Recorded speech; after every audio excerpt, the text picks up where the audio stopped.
दोस्तों, ये कहानी एक ऐसी टीचर के बारे में है जो अपने ही एक स्टूडेंट के प्यार में पागल हो जाती है और उसको पाने के लिए वह किस हद तक जाती है, हम आज के इस कहानी में देखने वाले हैं। कहानी की शुरुआत में हमें जेसन नाम के एक नौजवान लड़के को दिखाया जाता है जो एक स्टूडेंट होने के साथ साथ एक सोशल मीडिया वर्कर भी है, जिसे सिंगिंग बहुत पसंद है और वह सोशल मीडिया पर अपना सॉन्ग डालता है, सिन स्विफ्ट होता है। और हम एक स्कूल देखते हैं जहां जेसन के पेरेंट्स समर वेकेशन के बाद जेसन और उसकी बहन जोई को स्कूल छोड़ने के लिए आए हैं। वहीं सारा नाम की एक लड़की को भी दिखाया जाता है जो जोई की रूम पार्टनर होती है और वह जेसन को लाइक भी करती है। जेसन के पिता चाहते हैं कि जेसन सिंगिंग छोड़कर अपनी पढ़ाई पर ध्यान दे, पर जेसन म्यूजिक को अपना प्रोफेशन बनाना चाहता है। वहीं सिस्टर रेबिका को दिखाया जाता है जो जेसन और जोई की टीचर है और वह जेसन के पेरेंट्स से ये प्रॉमिस करती है कि वह जेसन और जोई का ख्याल रखेंगी।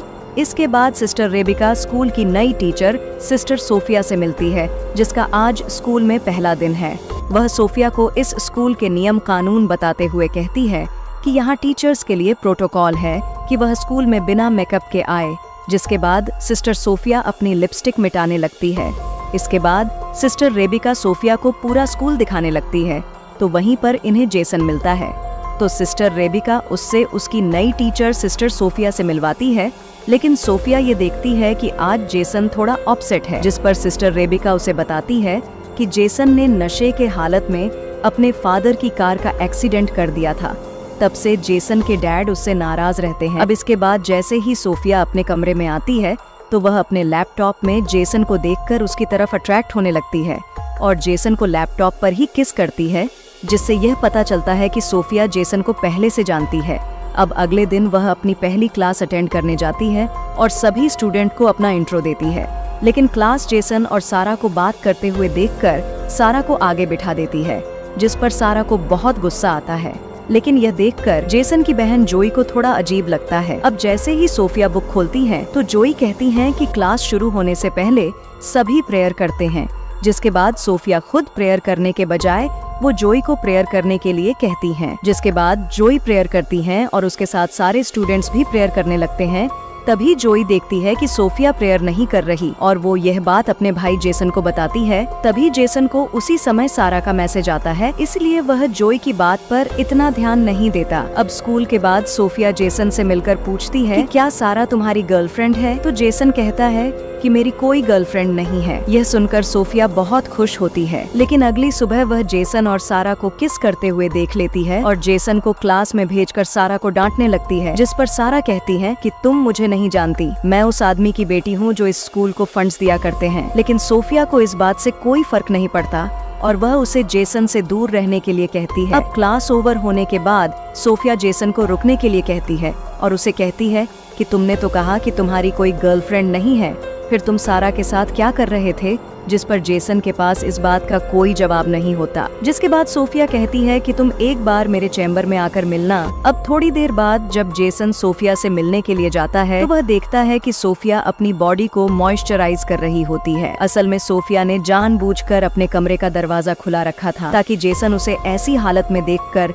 उसकी तरफ आकर्षित हो जाए। अब अगली सुबह सोफिया जेसन से पूछती है कि वह उससे मिलने क्यों नहीं आया, जिस पर जेसन कहता है कि वह भूल गया था। अब यहाँ जेसन और जोई को स्कूल आए हुए एक सप्ताह हो चुका है और वीकेंड पर उनके पेरेंट्स उन्हें अपने घर लेने के लिए आए होते हैं। वहीं सिस्टर सोफिया का जेसन के बगैर मन नहीं लगता, इसीलिए सोफिया सिस्टर रेबिका से अपने आंटी की तबीयत खराब होने का बहाना करके स्कूल से लीव ले लेती है। इधर घर पर जेसन अपने पिता से कहता है कि वह स्कूल से 1 साल की छुट्टी लेकर अपने पैशन पर काम करेगा, लेकिन उसके पिता चाहते हैं कि वह अपना फोकस पढ़ाई में लगाए, जिस पर इन दोनों के बीच बहस हो जाती है और जेसन नाराज होकर बाहर आ जाता है और अकेले ही बाहर गाना गा रहा होता है। इसी दौरान सोफिया अपनी कार लेकर जेसन के घर आती है और छुपकर उसकी सिंगिंग को सुन रही होती है। तभी जेसन को सारा का कॉल आता है, जिससे सोफिया गुस्सा होने लगती है और तभी सोफिया का पैर गलती से कहीं टकराता है और आवाज आने पर जेसन उसकी तरफ बढ़ने लगता है। लेकिन तभी जेसन को जोई का मैसेज आता है है और वह वापस अंदर चला जाता है। अब सोफिया किसी तरह सारा को जेसन से दूर करना चाहती है, इसलिए वह अपनी पहली चाल चलती है, जिसमें वह रात को सारा के कमरे में जाकर उसकी बुक में ड्रग्स रख देती है। लेकिन बाहर निकलते समय उसका सामना सिस्टर रेबिका से होता है, तो वह कहती है कि उसे किसी की आवाज सुनाई दे रही थी, इसीलिए वह देखने के लिए यहाँ आई थी। इसी दौरान जोई नींद से उठ जाती है, जो सारा के रूम में ही रहती है, और दोनों की बातें सुनकर उसे सोफिया पर शक होने लगता है। अब अगली सुबह क्लास में सोफिया सारे स्टूडेंट्स को वही पेज ओपन करने के लिए कहती है जिस पेज में ड्रग्स रखी थी, जिसके बाद वह सारा को ड्रग्स के साथ पकड़ लेती है और उसे कहती है कि तुम्हें इसके लिए बहुत बड़ी सजा मिलेगी। जिसके बाद इस बात की खबर पूरे स्कूल में फैल जाती है, जिससे सारा को स्कूल से बाहर निकाल दिया जाता है। इसके बाद सोफिया सिस्टर रेबिका से कहती है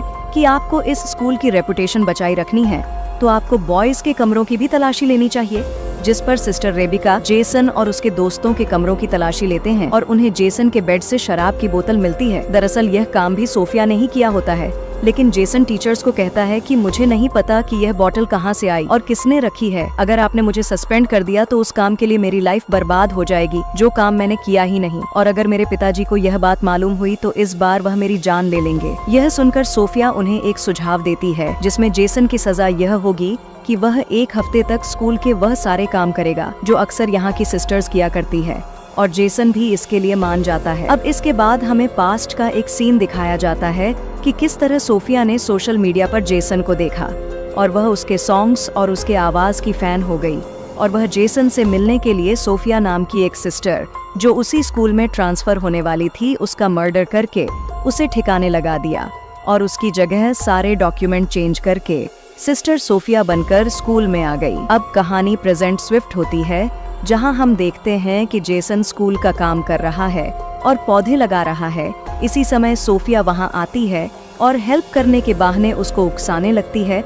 वहीं जोई ये सब नोटिस कर रही होती है। अब अगले सीन में हम देखते हैं कि सोफिया आखिरकार सारी धार्मिक हदों को पार करते हुए रात को जेसन के कमरे में चली जाती है और अंदर जाते ही वह मोबाइल रिकॉर्डिंग ऑन करके रख देती है और अपने गले से नेकलेस उतारती है। तभी जेसन की नींद खुल जाती है और वो देखता है कि सिस्टर सोफिया उसके सामने है और उसे अजीब लगने लगता है। लेकिन सोफिया जेसन को अपनी अदा में बहकाने की कोशिश करती है और पास आकर जेसन को किस करने लगती है।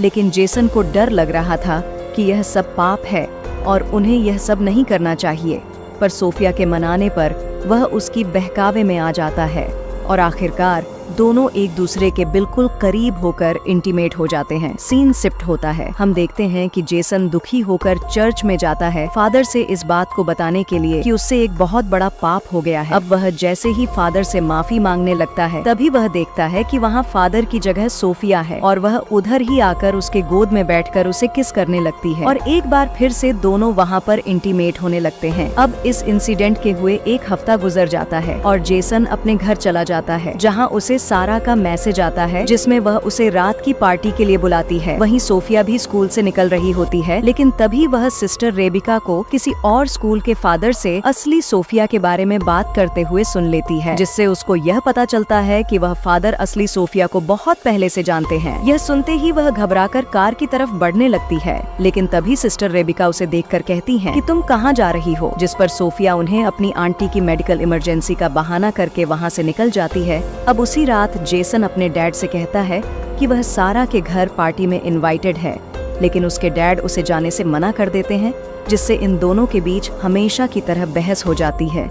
जिसके बाद जेसन अपने डैड की परमिशन के बिना ही सारा के घर निकल जाता है और वही सोफिया भी उसे फॉलो करती हुई उसके पीछे चलने लगती है। अब जेसन सारा के घर जाकर काफी शराब पीता है, जिसके बाद सारा उसे एक कमरे में ले जाती है और दोनों एक दूसरे को किस करने लगते हैं। मगर इसी दौरान जेसन को सोफिया के साथ किए हुए इंटीमेट सीन याद आने लगते हैं, जिसके बाद वह एक बियर बोतल लेकर वहाँ से निकल जाता है, लेकिन उसको पुलिस खुलेआम बियर की बोतल के साथ पकड़ लेते हैं। मगर वहाँ सोफिया आकर पुलिस को बताती है कि जेसन काफी मेंटली डिस्टर्ब है और उन्हें वह कन्विंसिंग करती है तब पुलिस जेसन को जाने देती है। अब जेसन सोफिया से कहता है कि वह नशे की हालत में घर नहीं जा सकता, इसलिए सोफिया उसे होटल के एक रूम में ले जाती है। वहीं हम देखते हैं कि जेसन की माँ उसके पिता को यह समझाने लगती है कि उन्हें जेसन को उसके पैशन के लिए 1 साल का समय देना चाहिए, जिस पर जेसन के पिता मान जाते हैं और उसे घर वापस लाने के लिए जाते हैं। वहीं इधर जेसन को रूम में लेकर आने के बाद सोफिया अपने कपड़े उतारने लगती है ताकि दोनों फिर से इंटीमेट हो सके, पर जेसन को शक होने लगता है कि वह हर जगह उसे फॉलो कर रही है और वह कहता है कि हम दोनों ने आज तक जो भी किया वो वाकई में एक बहुत बड़ा पाप है और मैं इस रिग्रेट से बाहर नहीं निकल पा रहा हूँ और अब आगे से हम दोनों ये सब कभी नहीं करेंगे। लेकिन सोफिया कहती है कि हम दोनों के बीच काफी सिमिलरिटीज है और हम दोनों के ही डैड हमें नहीं समझते और हम दोनों एक दूसरे से मिले ही इसलिए कि दोनों एक दूसरे के साथ रह सके। लेकिन जेसन सोफिया की कोई बात नहीं मानता और वह सोफिया को उधर ही छोड़कर चला जाता है, जिससे सोफिया को बहुत गुस्सा आता है। वहीं जेसन के फादर उसे ढूंढ लेते हैं और उसे कहते हैं कि उन्होंने कहीं न कहीं जेसन को फोर्स किया है और वह उसे सॉरी कहकर उसे एक मौका देने की बात करते हैं। अब अगले दिन सुबह जब जेसन और जोई दोनों स्कूल के लिए निकलते हैं तो सोफिया भी वहाँ होती है और वह उन्हें देखकर कार स्टार्ट करके जाने लगती है। तभी जोई उस कार को देख लेती है और स्कूल आकर उस कार को ढूंढ भी लेती है और नंबर के जरिए ऑनलाइन चेक करती है, जिससे उसे पता चलता है कि वह कार सोफिया के नाम पर ही रजिस्टर है, जिससे जोई को यह यकीन हो जाता है कि वो सोफिया ही थी जो उनके घर के बाहर ठहरी थी। वहीं इधर जेसन अपने कमरे में जाता है तो सोफिया उसे बेहोश पड़ी मिलती है, जिससे वह घबराकर उसे होश में लाने के लिए मुंह से ऑक्सीजन देने की कोशिश करता है। लेकिन उसे पता चलता है कि सोफिया नाटक कर रही है, जिस पर जेसन सोफिया पर गुस्सा होकर यह कहता है कि मैं इस बारे में फादर को शिकायत कर दूंगा। लेकिन सोफिया को इस बात से कोई फर्क नहीं पड़ता और वह कहती है कि अगर तुमने शिकायत किया तो मैं भी सभी को बता दूंगी कि तुम एक स्टूडेंट होकर किस तरह एक टीचर के साथ बेशर्मी की सारी हदें पार कर चुके हो। अब जेसन समझ जाता है कि वह बुरी तरह फंस चुका है। तभी उसे जोई फोन करके सोफिया के कार के बारे में बताती है, जिस पर जेसन उसे कहता है कि वह इस बारे में किसी को न बताए। अब आगे हम देखते हैं कि क्लास में प्रेयर के बाद सिस्टर रेबिका सारा को दोबारा वापस लेकर आई है, जिससे सोफिया को बहुत गुस्सा आता है और क्लास के बाहर सोफिया सिस्टर रेबिका को नियम समझाने लगती है कि किस तरह आप सारा को वापस स्कूल में परमिशन दे सकती हैं, जिस पर सिस्टर रेबिका कहती हैं कि तुम मुझे नियम कानून मत सिखाओ, मुझे पता है कि क्या करना चाहिए और क्या नहीं, और तुम पहले प्रेयर करना सीखो। अब एक तरफ सारा के वापस आने की खुशी में जेसन सिंगिंग कर रहा होता है तो दूसरी तरफ सोफिया गुस्से में आकर एकदम साइको की तरह बिहेव करने लगती है।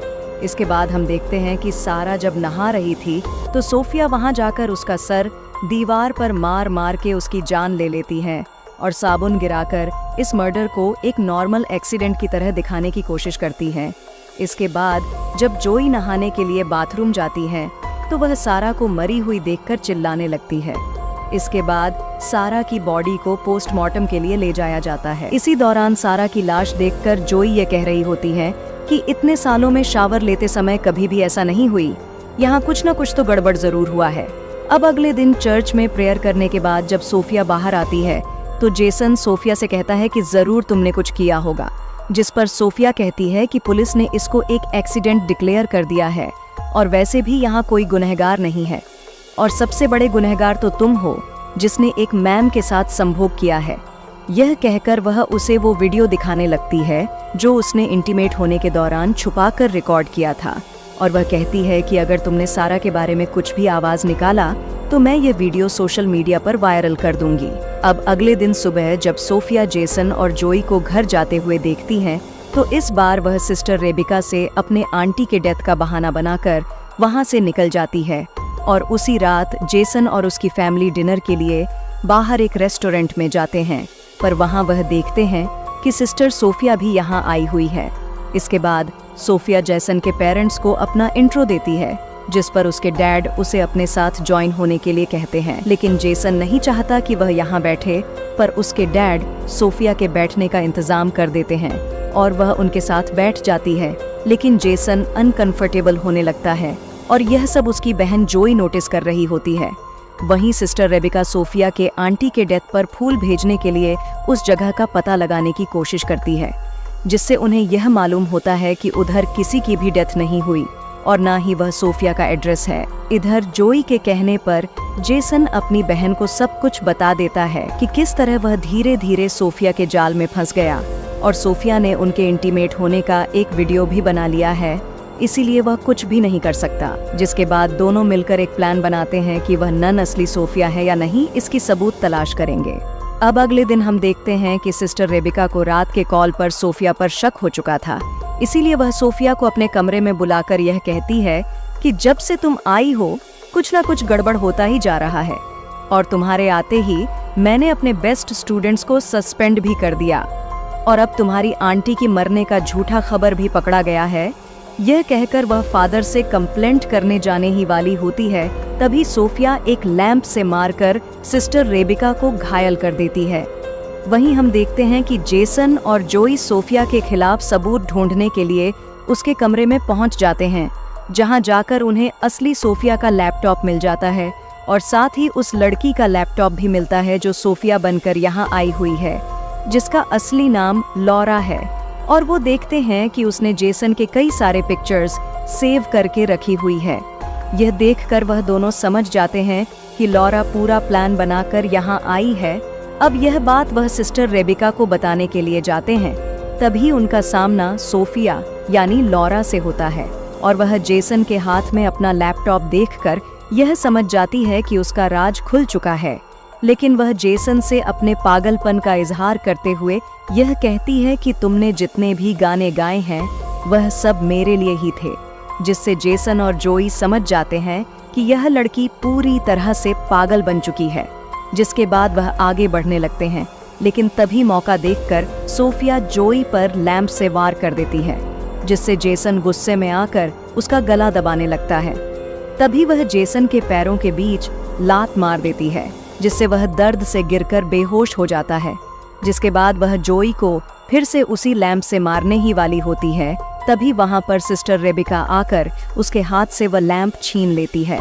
लेकिन सोफिया सिस्टर रेबिका को भी मारने लगती है। तभी जेसन होश में आकर अपनी जेब से स्क्रू ड्राइवर निकालता है और सोफिया की पीठ में वार कर देता है, जिससे वहीं पर सोफिया की मौत हो जाती है। इसके बाद हमें स्कूल के ग्रेजुएशन का दिन दिखाया जाता है, जिसमें जेसन के डैड जोई को उसकी मॉम की कार और जेसन को एक नया गिटार गिफ्ट करते हैं।